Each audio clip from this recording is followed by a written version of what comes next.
There's a strange thing happening in the world right now.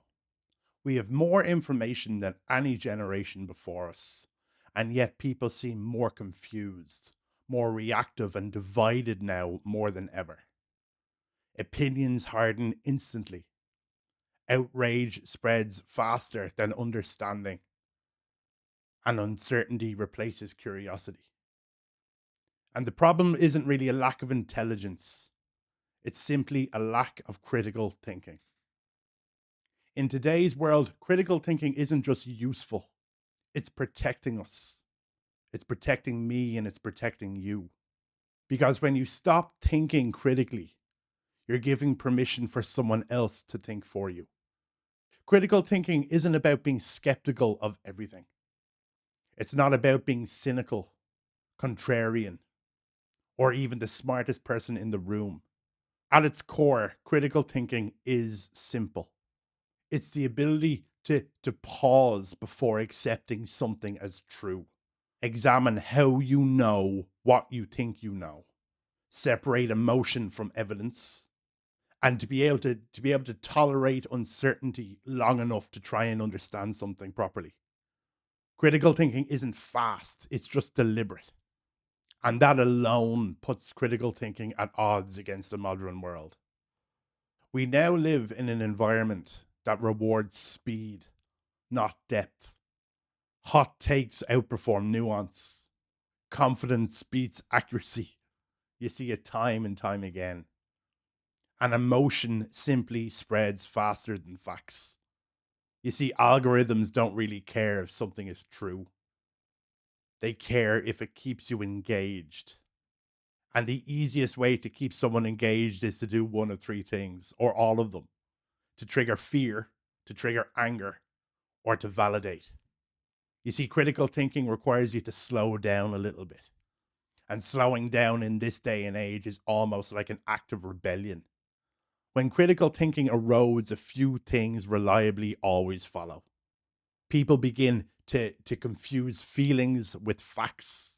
They treat opinions as identities, and they react instead of reflect. They outsource their thinking to authority figures, influencers, or crowds, even. And without critical thinking, beliefs become brittle. They can't be questioned because questioning feels like a personal attack. This is how conversations turn into battles, and disagreements, simple disagreements, turn into hostility. Not really because people are bad, because they're not, but because they've lost the skill of thinking through complexity.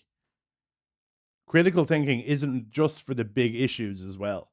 Most people think critical thinking only matters for politics or science or global events, but its real impact is much, much closer to home. Critical thinking shows up all the time. It shows up when you question the story your neighbor told you about someone else living on your street. It shows up when you pause before reacting in an argument. When you notice a pattern in your own behavior instead of judging it. It shows up when you ask, is this actually true? When a thought you have learned or something you were told feels very convincing. You see, a lack of critical thinking doesn't just distort the world, it distorts your inner life, your inner being. And critical thinking can show up in mental health too.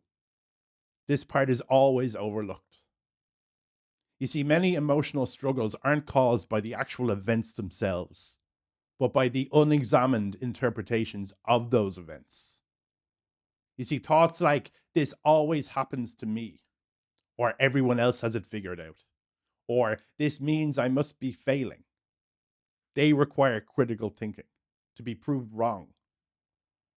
You see, critical thinking doesn't invalidate emotion, it just contextualizes it. It allows you to ask yourself, what evidence am I using? Or maybe, is there another explanation? Or am I reacting to facts or simply assumptions? That pause alone can cause you to think critically, and it changes how intensely you suffer and the world suffers around you. You see, and some people resist critical thinking because critical thinking is by nature emotionally demanding. It requires admitting that you might be wrong, about holding uncertainty inside you without rushing to closure, like immediate gratification. And it sometimes requires letting go of the simple explanations. It also requires you to tolerate complexity.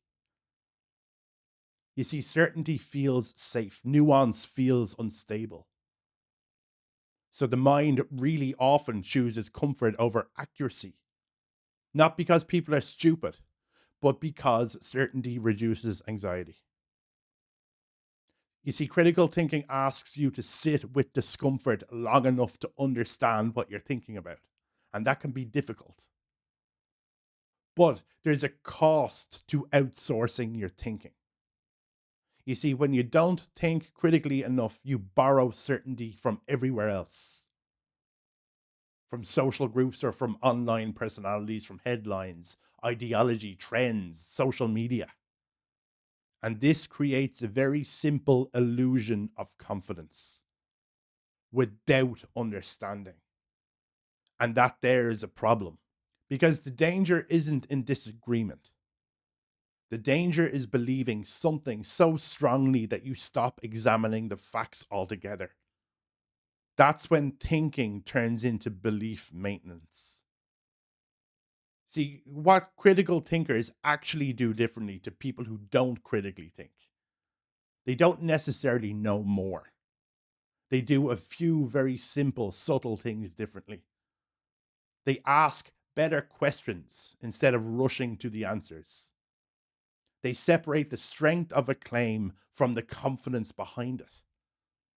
They notice their own emotional reactions without letting them decide the outcomes.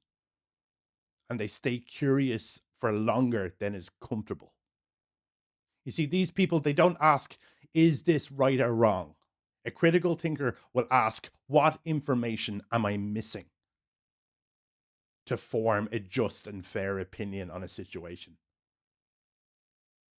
But you can strengthen your critical thinking. You see, critical thinking isn't a trait, it's a practice. And there are a few ways you can develop it. First, slow your conclusions. If something makes you instantly angry or validated, pause. You see, fast and strong emotions derived from something signal to examine, not accept. At least they should. Second, question the frame. Ask not just, is this true? But ask, how is this information being presented and presented to me? What point of it is being emphasized and what's being left out? Third, separate identity from ideas. You can examine a belief without attacking yourself. An idea being wrong doesn't make you wrong. And that's very hard for some people to admit because people don't want to be wrong. But this is one of the biggest walls in the way of critical thinking, and it's changing the world around us. Fourth, practice steel manning. You see, try to understand the strongest version of the opposing view, not just the weakest caricature of it. You see, people who push false narratives tend to stress only one tiny thing about their argument that appears to be the most true. And people in general will find it easy to believe because it could be correct. But that shouldn't push their whole narrative or validate their whole narrative. And fifth, apply what you learn inward. You see, your thoughts deserve the same scrutiny as headlines because they're not always right. You see, critical thinking is a life skill. And the goal of critical thinking isn't to become detached or even superior. It's to become less malleable, less easily influenced by others, by narratives, by your own unchecked assumptions. It gives you room to choose instead of simply react and stick to it. And in a world that is now designed to provoke reaction, that's a powerful form of autonomy. Critical thinking doesn't just make life easier, it makes life clearer It replaces certainty with understanding. It replaces reaction with reflection, fear with discernment.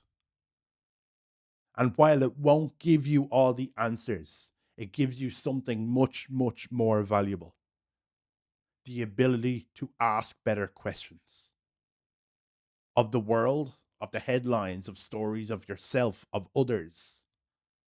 That skill doesn't just protect your beliefs, it protects your mind, it protects your soul, and it protects the future, the world's future. The whole world in this messy day and age needs to be better at critical thinking. My name is John. You're welcome to be here, and you're more than welcome to stay here. Critical thinking, it's important.